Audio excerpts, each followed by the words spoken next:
There are items in your home right now that are functioning as legal contracts, giving demonic spirits permission to operate in your household and attack everything you hold dear. You may have purchased them innocently. You may have received them as gifts. You may have inherited them from family. But regardless of how they arrived, they are spiritually dangerous. The enemy operates according to legal principles. He cannot simply invade wherever he wants. He needs access points. He needs permission. He needs objects that give him ground to stand. When these objects exist in your home, you are unknowingly hosting the enemy. You are providing him a base of operations. You are giving him rights that he should not have. This is why some believers pray constantly, but never experience breakthrough. This is why some families suffer recurring attacks that never seem to end. The door remains open. Joshua chapter 7 tells the tragic story of Achan, who kept devoted items from Jericho that God had commanded to be destroyed. He hid them in his tent, thinking no one would know. But the spiritual realm knew. The contamination spread to all of Israel. They lost their next battle. 36 men died. And confusion gripped the entire nation because of hidden objects. When Joshua discovered the sin, Achan and his entire family were destroyed along with the accursed items. The severity reveals how seriously God views forbidden objects in the dwellings of his people. Deuteronomy chapter 7 verse 26 commands that you shall not bring an abomination into your house, lest you become a cursed thing like it. You shall utterly detest and abhor it. The word abomination describes something that God finds detestable. When you bring abominations into your home, you bring the curse attached to them. You become like the thing you possess. Today, I will reveal 10 categories of items you should remove from your home immediately. Ask the Holy Spirit to bring conviction as we go through this list together. The first category is occult objects. This includes Ouija boards, tarot cards, crystal balls, pendulums, rune stones, and any item used for divination, fortune-telling, or contacting spirits. Deuteronomy chapter 18 verses 10 through 12 calls all divination an abomination to the Lord. These objects were created specifically for practices that God forbids and detests completely. Even if you purchased an Ouija board as a game for entertainment, its purpose is to contact spirits. The demonic realm does not care about your intentions. They care about access. Some people keep these items as collectibles or curiosities. They say they do not use them, but the object itself carries spiritual contamination regardless of whether it is actively used. Remove every divination object from your home. Do not sell them to give them to someone else. Destroy them completely. Burn them if possible. Eliminate them from existence entirely. The second category is idols and false religious objects. This includes Buddhist statues, Hindu gods, African masks with spiritual significance, Native American spiritual artifacts, and similar religious items. Exodus chapter 20 verses 3 through 5 contains the commandment to have no other gods and to not make graven images. God forbids the creation and possession of idols. Many people collect these items for decorative purposes. They appreciate the artistry. They enjoy the cultural aesthetic. But they do not understand the spiritual reality behind the objects. These items were created for worship of false gods. Demons operate behind every idol. 1 Corinthians chapter 10 verse 20 says the things Gentiles sacrifice, they sacrifice to demons, not God. When you bring a Buddha statue into your home for decoration, you are bringing a demon's address into your dwelling. The spirit behind that idol now has a landing strip. The same applies to statues of Catholic saints that are venerated and prayed to. The same applies to objects from Eastern religions. The same applies to tribal artifacts used in spiritual rituals. Remove every idol from your home, regardless of its artistic value or cultural significance. Your home must be a place where only the true God is honored and worshipped. The third category is books and materials related to the occult, witchcraft, New Age spirituality, and other religions. The written word carries spiritual power for both good and evil. Acts chapter 19 verses 18 through 19 records that new believers in Ephesus brought their magic books and burned them publicly. The value was 50,000 pieces of silver.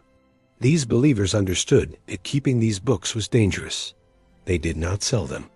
They did not donate them to libraries. They destroyed them completely to eliminate their influence. Look at your bookshelf. Do you have books about witchcraft, even if presented as fiction? Do you have New Age spirituality books? Do you have materials from false religions or cults?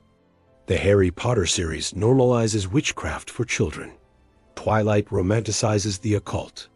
Many popular novels contain incantations, spells, and occult concepts that should not be in your home. This does not mean all fiction is forbidden, but fiction that glorifies what God calls abomination, that teaches occult practices, or that normalizes the demonic realm, should be removed. The fourth category is objects connected to Freemasonry and secret societies.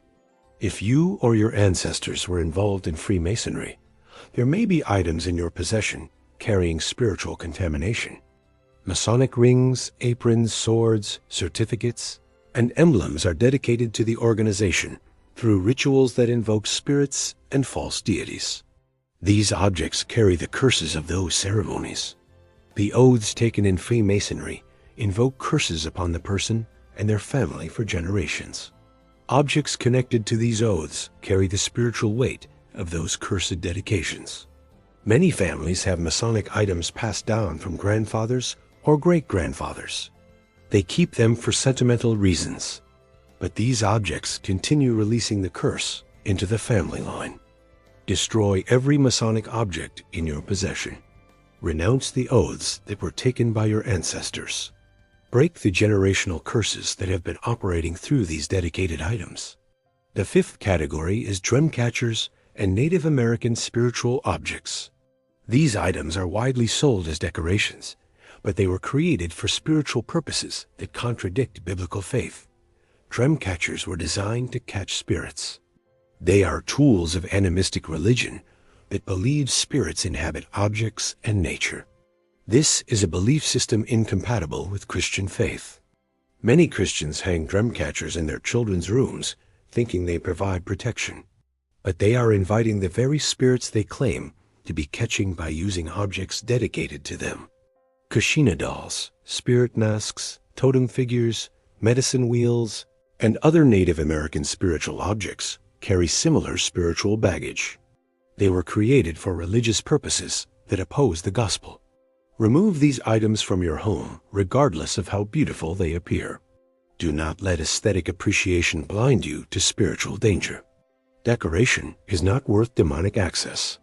The sixth category is objects and jewelry containing occult symbols. Symbols carry spiritual meaning and power. Wearing or displaying them aligns you with what they represent spiritually. The pentagram, the all-seeing eye, the ankh, the yin-yang, the Om symbol, the peace sign in its original design, and zodiac symbols all carry spiritual significance that opposes Christ.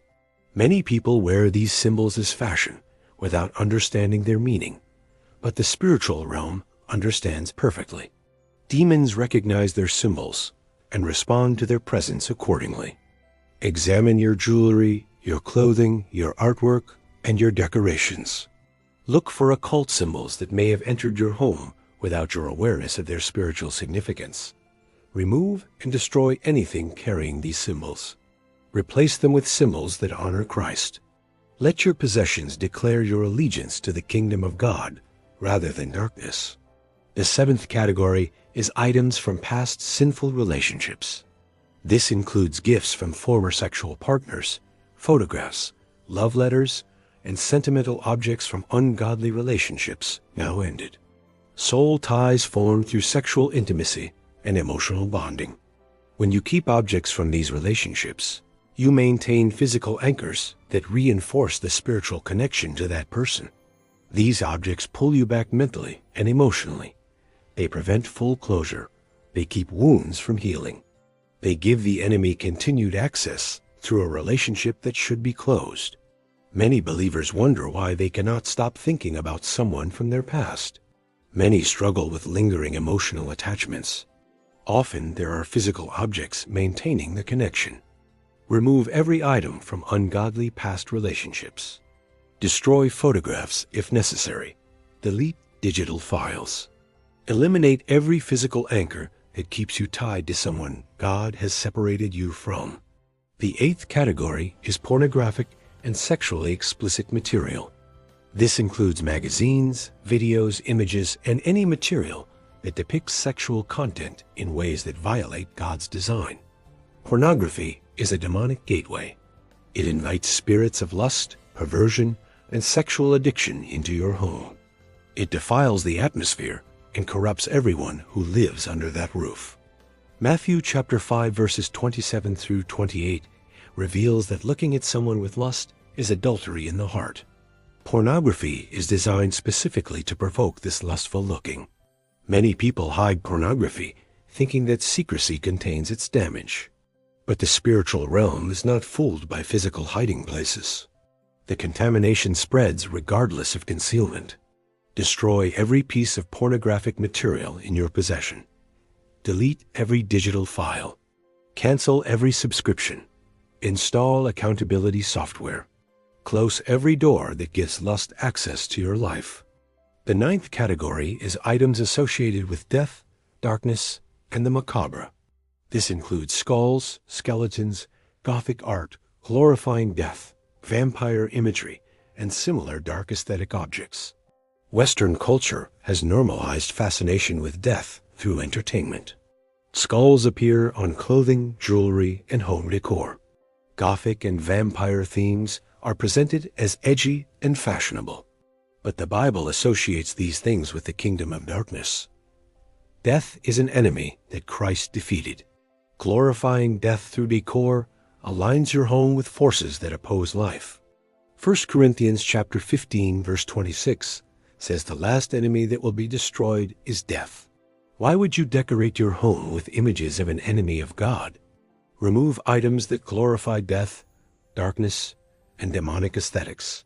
Replace the atmosphere of your home with life, light, and the beauty of creation rather than the imagery of destruction. The 10th category is items dedicated through ungodly ceremonies or obtained from cursed sources. Some objects carry contamination, not from what they are, but from what happened to them. Objects purchased from temples, items bought at occult shops, antiques with unknown histories, and souvenirs from pagan religious sites may all carry spiritual contamination from their origins. Objects can also be cursed through spoken words and ceremonies. If someone with spiritual authority cursed an item, that curse remains until it is specifically broken through prayer. 1 Corinthians chapter 10 verse 28 says if someone tells you that food was offered to idols, do not eat it. The principle extends to all objects dedicated to demons. If you own items with questionable origins, pray specifically over them. If the Holy Spirit gives you unrest about an object, remove it. When in doubt, throw it out. Now let me give you practical steps for cleansing your home after removing these items. Removal is only the first step. The space must then be filled with God's presence. First, walk through every room and pray. Dedicate each space to God. Declare that your home belongs to Jesus Christ and that no demon has any right to occupy it. Second, anoint your doors and windows with oil. This is a symbolic act of consecration that declares the boundaries of your home are protected by the blood of Jesus. Third, play worship music in your home regularly. Let the atmosphere be filled with praise. Demons cannot stand worship. The presence of God drives out every darkness when you praise. Fourth, read scripture out loud in your home. The spoken word of God has power. Declare Psalm 91 over your household. Speak life and protection into every room. Obey this word today. Walk through your home with the Holy Spirit as your guide. Remove everything He reveals. And dedicate your dwelling to be a sanctuary for the presence of God.